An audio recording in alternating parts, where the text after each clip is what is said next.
जब भी हम किसी महान राजा की बात करते हैं तो सबसे ऊपर महाराजा रणजीत सिंह का नाम आता है। वे पहले और आखिरी ऐसे सिख राजा थे जिन्होंने 40 साल पंजाब में बहुत बढ़िया राज किया।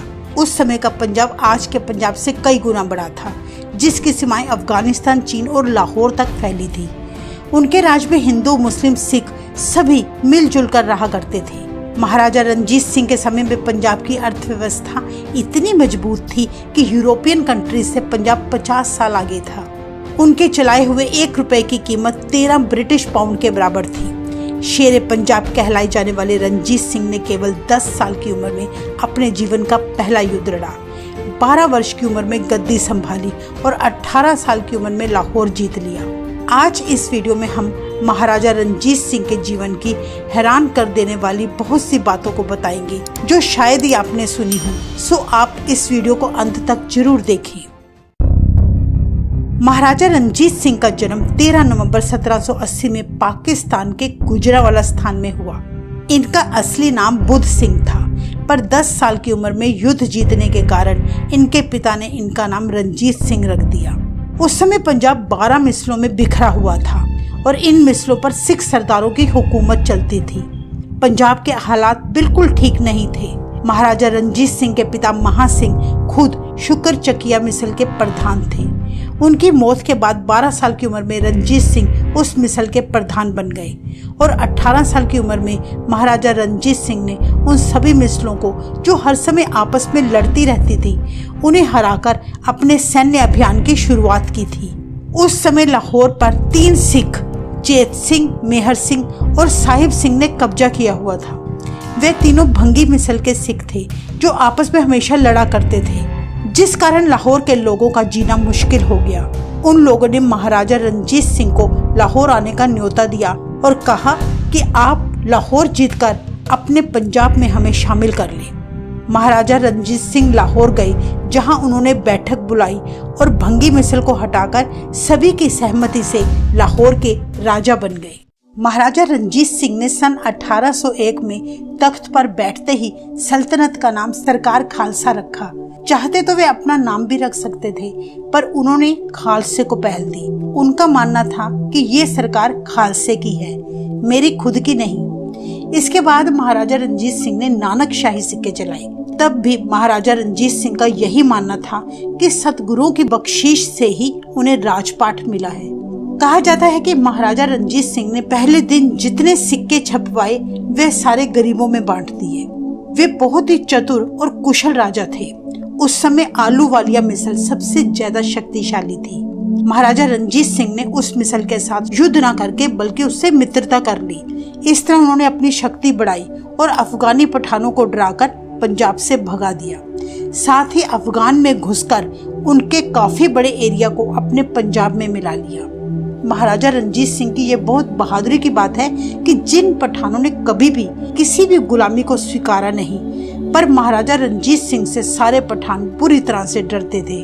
उन्होंने कश्मीर, पंजाब, खैबर से लेकर सतलुज तक बहुत कम समय में अपना खालसा राज स्थापित किया। उस समय का पंजाब बहुत बड़े क्षेत्र में फैला हुआ था, पर आज का पंजाब देखें तो अब मुट्ठी भर ही रह गया है।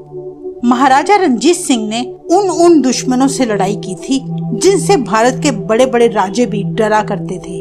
महाराजा रणजीत सिंह खुद अनपढ़ होने के बावजूद भी चाहते थे कि उनका सारा पंजाब शिक्षित हो। उन्होंने एक कायदा बनवाया जिसका नाम था कायदे नूर। उसकी 5000 कॉपियां छपवाई और गाँव में बांट दी गई ताकि कोई भी इंसान अनपढ़ न रह जाए, और यह भी ऐलान किया कि 3 महीनों तक यह कायदा पढ़कर सभी ने याद करना है। चाहे महाराजा रणजीत सिंह पढ़े लिखे नहीं थे, फिर भी उनके राज में पंजाब की अर्थव्यवस्था कई बड़े बड़े देशों से बहुत अच्छी थी, जिसका अंदाजा इस बात से लगाया जा सकता है कि 1 नानक शाही रुपए की कीमत तब 13 ब्रिटिश पाउंड के बराबर थी। उस समय पंजाब में बनी वस्तुएं विदेशों में एक्सपोर्ट हुआ करती थी। महाराजा रणजीत सिंह की आर्मी एशिया की सबसे स्ट्रॉन्ग आर्मी थी। उनकी आर्मी में 300 तोपें, 20,000 बंदूकें और 5,000 के करीब घुड़सवार थे। उस समय इतनी फौज होना बहुत बड़ी बात थी। महाराजा रणजीत सिंह के राज में एक सिपाही की सैलरी 7 नानक शाही रुपए थी। विदेशी लोग पंजाब की आर्मी में भर्ती होने के बहुत इच्छुक होते थे। महाराजा रंजीत सिंह की सेना में हिंदू, मुस्लिम, सिख और यूरोपियन योद्धा भर्ती थे। विदेशी लोगों का मानना था कि यूरोपियन कंट्री से पंजाब 50 साल आगे था। महाराजा रंजीत सिंह बहुत ग्राउंडेड थे। उनके दरबार में बिना इजाजत कोई भी व्यक्ति आ सकता था। उनके राज में कभी किसी को फांसी नहीं दी गई। अपने 40 साल के राज में उन्होंने पंजाब को बहुत सुंदर बनाया। उस समय उनका इतना डर था कि कोई दुश्मन पंजाब की तरफ बुरी नजर भी नहीं डाल सका। इतिहास में दर्ज है कि एक ऐसा समय आया जब पंजाब ही एकमात्र ऐसा सूबा था जिस पर अंग्रेजों का कब्जा न हो सका। महाराजा रंजीत सिंह की सबसे बड़ी खासियत ये थी कि वे अपने दुश्मन के साथ केवल जंग में लड़ते थे। बाद में अपने दुश्मन से कभी कोई वैर नहीं रखते थे, बल्कि उन्हें कुछ जमीन दे दिया करते ताकि उसका गुजारा हो सके, वह भूखा ना मरे। इस तरह महाराजा रंजीत सिंह ने न केवल पंजाब पर राज किया बल्कि लोगों के दिलों पर भी राज किया। एक तरफ उनकी फौज में जहां हरि सिंह नलुआ जैसे बहादुर सूरमा सिख थे, दूसरी तरफ उनके दरबार में फकीर अजीजुद्दीन जैसे और मोहकम चंद जैसे हिंदू भी थे। महाराजा रंजीत सिंह धर्मनिरपेक्ष थे। उन्होंने हिंदुओं और सिखों से वसूले जाने वाले जजिया टैक्स पर भी रोक लगाई।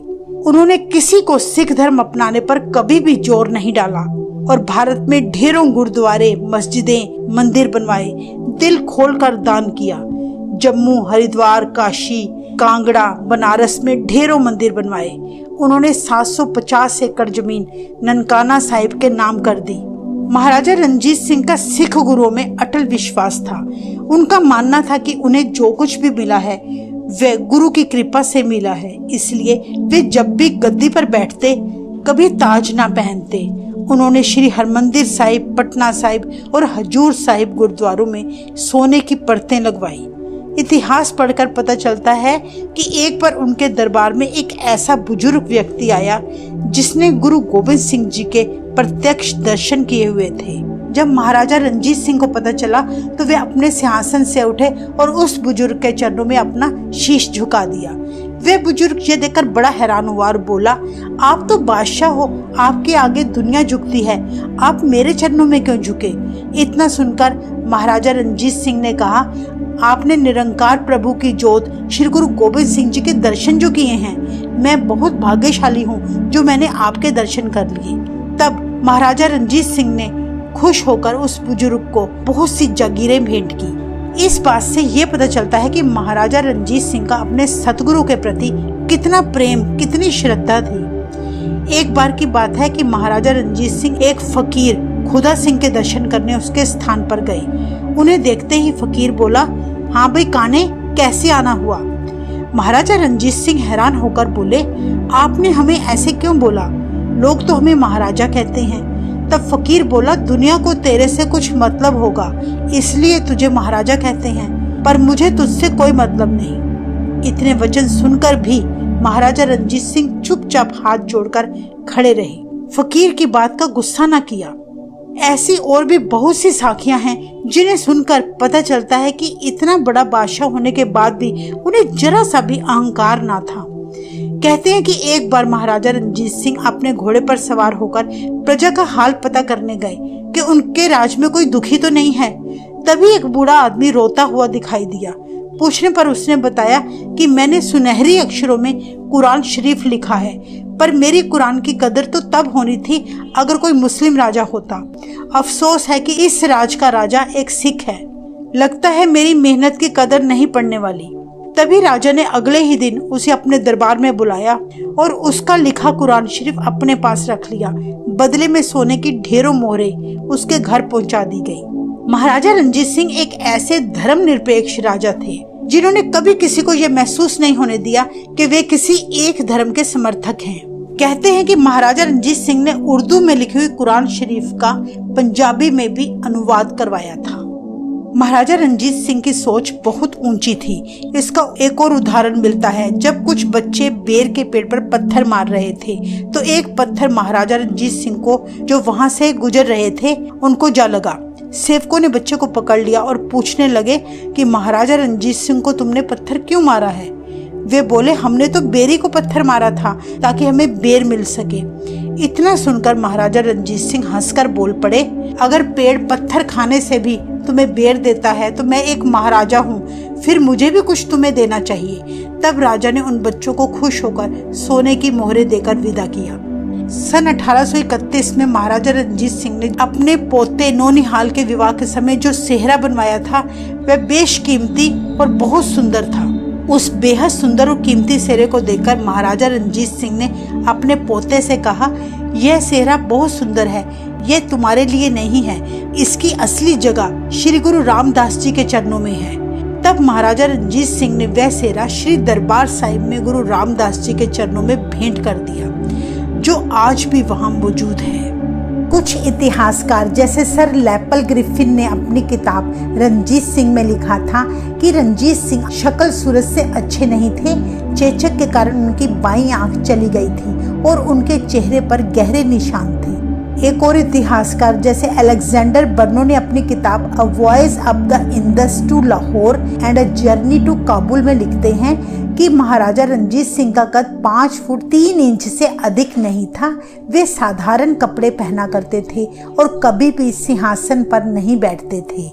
महाराजा रणजीत सिंह जैसे महान राजा की शख्सियत इतनी महान थी, उनके कारनामे इतने महान थे कि उनकी महानता के आगे उनकी शक्ल सूरत कोई मायने नहीं रखती।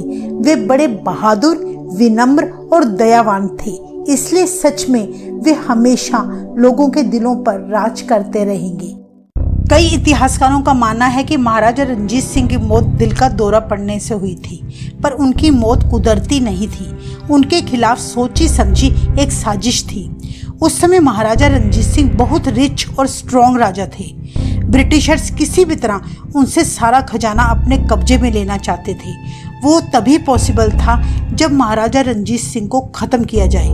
ब्रिटिशर्स अच्छी तरह जान चुके थे कि महाराजा रणजीत सिंह के होते हुए पंजाब पर वे कब्जा कभी नहीं कर सकते, इसलिए उन्होंने अपनी योजना के तहत डोगरा फौज जो पल पल महाराजा रणजीत सिंह के साथ रहती थी उनको खरीद लिया और फिर उन्होंने काफी समय तक महाराजा रणजीत सिंह की हर हरकत पर नजर रखी।